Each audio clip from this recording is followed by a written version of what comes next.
Father Malachi Martin once slipped in an interview and said that Gorbachev had the likeness of a leopard.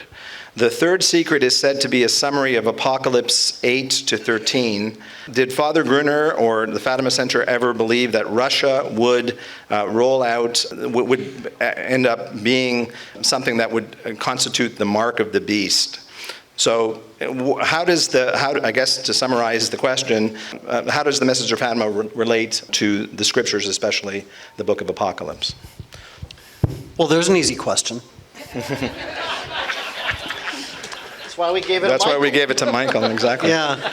So I can't speak for the Fatima Center. I don't know if they've actually got anything written about, if Father Gruner has actually addressed this specifically, so I'll have to defer on that aspect of it. But if Fatima, multiple times, I mean, I think it was Cardinal Ratzinger no, it was Pope John Paul II, when somebody asked him what's in the third secret of Fatima, he said, read Revelation.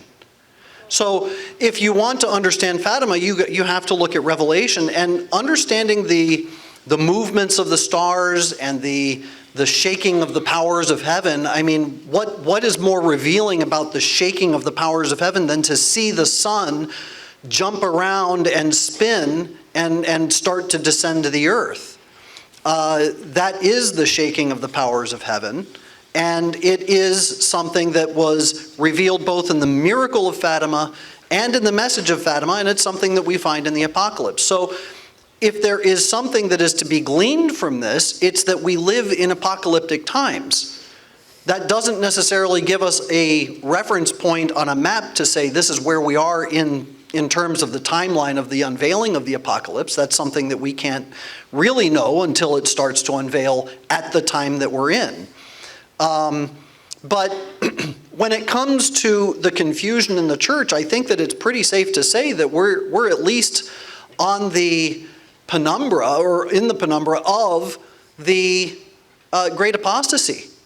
I can't think of a time in the history of the church that is a clearer indication of a time of apostasy.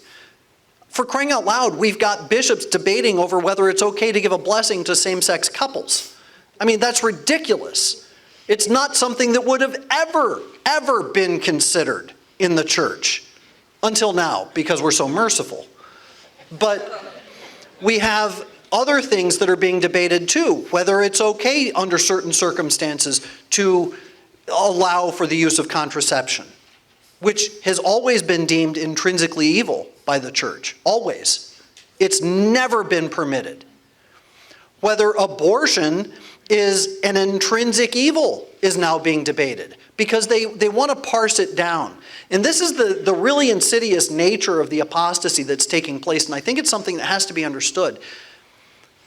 They are parsing the language and dividing by half so finely that it seems as if they've crossed the line, that they've crossed into another realm and allowed something that was never permissible. And they do this with abortion. They say, well, if you have a woman who's pregnant and you remove the pregnancy, well, your intended effect was not to kill the baby, but to end the pregnancy, and therefore it's not an immoral act, which was argued by Kathy Kavanagh with regard to the abortion that took place in the Phoenix Hospital in 2011. That was an actual argument that was put forward for the permission of an abortion.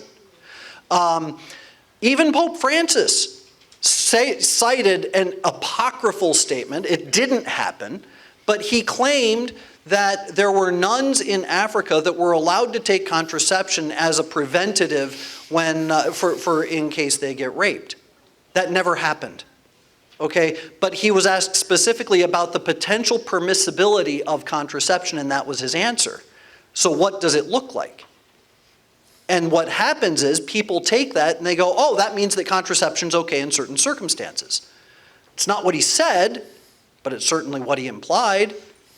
And then with the same-sex couples, it's all about, we're not changing the doctrine, we're not attacking church teaching on marriage, but what we're doing is we are looking for a pastoral approach to a doctrinal question.